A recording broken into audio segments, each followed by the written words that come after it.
नागपुर, चंद्रपुर, अकोला और अमरावती इन चारों नगर निगम चुनाव को लेकर भाजपा नेताओं के साथ हुई चर्चाओं में महायुति के रूप में चुनाव लड़ने का फैसला तय हुआ है। ऐसी जानकारी मंत्री उदय सामंत ने दी। उन्होंने बताया कि चारों शहरों में शिवसेना का मान सम्मान रखा जाएगा। ऐसा आश्वासन भाजपा नेता बावनकुळे ने दिया है। राष्ट्रवादी कांग्रेस पार्टी 2 नगर निगमों में हमारे साथ रहेगी और हमारे द्वारा दिए गए प्रस्ताव पर सकारात्मक प्रतिक्रिया मिली है, ऐसा सामंत ने कहा। सीट बंटवारे से संबंधित सूचियां जारी होने के बाद प्रत्येक दल को कितनी सीटें मिली है यह स्पष्ट हो जाएगा। नागपुर की उम्मीदवार सूची में हमें सम्मानजनक सीटें मिलेगी, ऐसा विश्वास व्यक्त करते हुए सामंत ने कहा कि आज वे नितिन गडकरी से भी मुलाकात कर आशीर्वाद लेंगे। नागपूर, चंद्रपूर, अकोला आणि अमरावती या महानगरपालिकेच्या निवडणुकींच्या निमित्तानं महायुतीच्या संदर्भात मी संजय भाऊ, आशिष भाऊ, कुमालजी तुमाणे साहेब आणि आनंद अडसूळ साहेब आमच्या चारही महानगरमधल्या प्रमुख पदाधिकाऱ्यांना घेऊन भाजपाच्या प्रमुख पदाधिकाऱ्यांची चर्चा करण्यासाठी बावनकुळे साहेबांच्या नेतृत्वाखाली ज्या बैठका होत्या त्या बैठकीमध्ये आम्ही आलो होतो।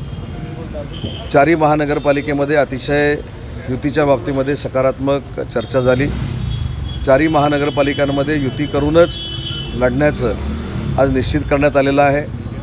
त्याच्यामध्ये अकोला असेल, अमरावती असेल, चंद्रपूर असेल, नागपूर असेल, या चारही महानगरपालिकेमध्ये शिवसेनेचा मान सन्मान हा ठेवला जाईल अशा पद्धतीचं आश्वासन देखील माननीय बावनकुळे साहेबांनी दिलेलं आहे। त्याच्यामुळे चारही महानगरपालिकेमध्ये आम्ही महायुती म्हणून लढणार आहोत। जागा वाटपाच्या निश्चितीपेक्षा प्रत्येक जागेवर आम्ही महायुती म्हणून लढणार आहोत। शिवसेना भाजप युती म्हणून लढणार आहोत। शिवसेना भाजप, RPI, अमरावतीमध्ये स्वाभिमान पार्टी आहे, सगळे असे आम्ही एकत्र लढणार आहोत।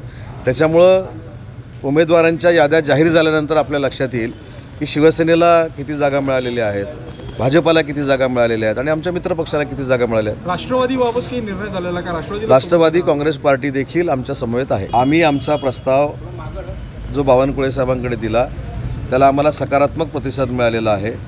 उमेदवार ज्यावेळी यादी सकट जाहीर होतील त्यावेळी नागपूरला देखील किती जागा आपल्याला मिळालेल्या आहेत हे आपल्याला कळतील। चारीपैकी काही ठिकाणी राष्ट्रवादी काँग्रेस पार्टीबरोबर चर्चा झालेली आहे, ती सकारात्मक झाली। ज्या ठिकाणी राहिली ती या 2 दिवसात होईल। रिपीट करतो की आम्ही जो प्रस्ताव चारही महानगरपालिकेचा बावनकुळे साहेब आणि त्यांच्या जिल्ह्याच्या प्रत्येक नेत्यांकडे दिला त्याच्यामध्ये चंद्रपूरसाठी स्वतः मुनगंटीवार साहेब होते, हंसराज अहिर साहेब होते, त्यांचे सगळे पदाधिकारी होते, सकारात्मक प्रतिसाद दिलेला आहे। अकोल्याला देखील सकारात्मक प्रतिसाद दिलेला आहे, स्वतः सावरकर साहेब होते।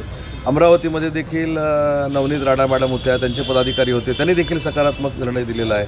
आणि आता आम्ही ही चर्चा झाल्यानंतर गडकरी साहेबांना भेटायला निघालेलो आहे आणि त्यांचा आशीर्वाद घ्यायला निघालेलो आहे। ही टक्केवारी कुठची सूत्र तुम्हाला सांगतात मला माहीत नाही। मी एवढं नाही, आमचे पदाधिकारी हे पक्षाशी चर्चा केल्यानंतरच खरं तर बोलले पाहिजे। तुमच्याशी त्यांनी काय चर्चा केली मला माहीत नाही। या विदर्भाची जबाबदारी पूर्ण संजय राठोड साहेब आणि आशिष जयस्वाल साहेबांबरोबर मंत्री म्हणून आहे। त्याच्यामध्ये तुमाणे साहेब आहेत, आमचे नरेंद्र बोंडेकर साहेब आहेत। ही सगळी ज्येष्ठ मंडळी तुमच्याशी ज्यावेळी बोलतील त्यावेळेस ते तुम्ही खरं माना।